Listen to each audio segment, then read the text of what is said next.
happened there. God dang, this is crazy. Talladega is a crapshoot race, and there's so many different variables there.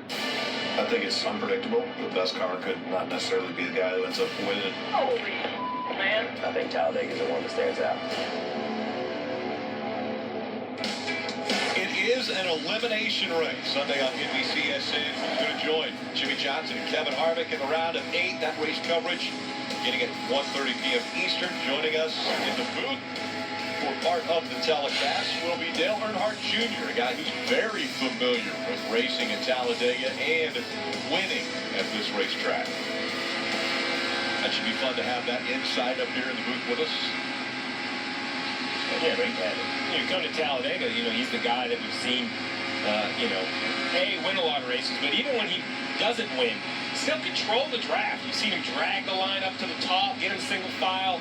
We've seen him run around the bottom, and everybody follows him. It's going to be interesting to get his perspective on how and why that happens. How can one car control the tempo of the race? He's done it, and he'll join us for a little bit up here during this race and tell us how perhaps he's seeing someone else on the track do it himself. Yeah, he said he didn't want to be a part of the Open. He's really a shy guy, so he'll be middle of the race. We'll have him up here for portions of the race. So I don't know if we should make him shave or not. What do you think?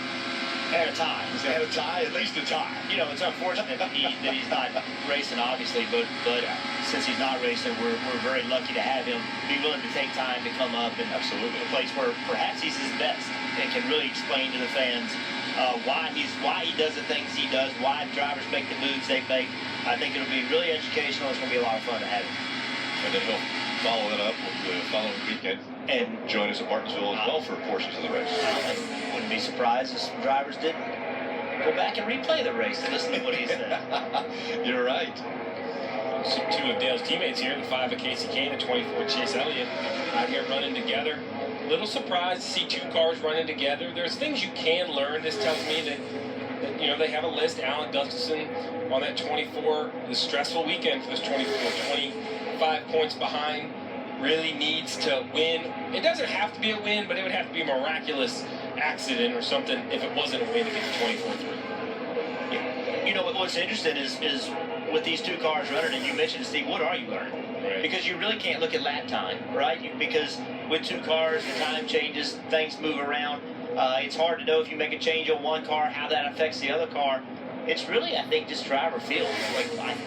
But the driver feel is a little odd, too, because there's only 2 cars. There's never going to be a position on Sunday where you're out there with 2 cars. So this is they're trying to learn, but it's very difficult to learn in this situation. When you say the word learn, we listened in the first practice, actually, to Chase Elliott and Eddie DeHaan, who is Chase's spotter. And we want to play a little bit of that because it's very educational as to how much the spotter actually talks and gives information to the driver while they're on the track. Now, this pack that they're running in this morning, earlier today, was maybe 8 to 10 cars. It wasn't a big pack, but it's enough that there's a lot of information changing hands from Eddie DeHaan to Chase Elliott. Listen in.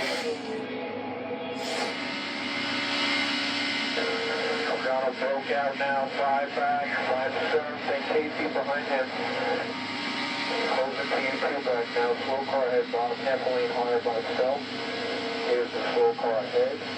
Now bottom, O'Connell by himself. No help, side drafting him. Is Newman by himself. Casey closing P now to the back. 1, right with you. His help is 2 back ahead. Blaney lays 6 on Logano. Closing the tree now, all clear. Half back bottom.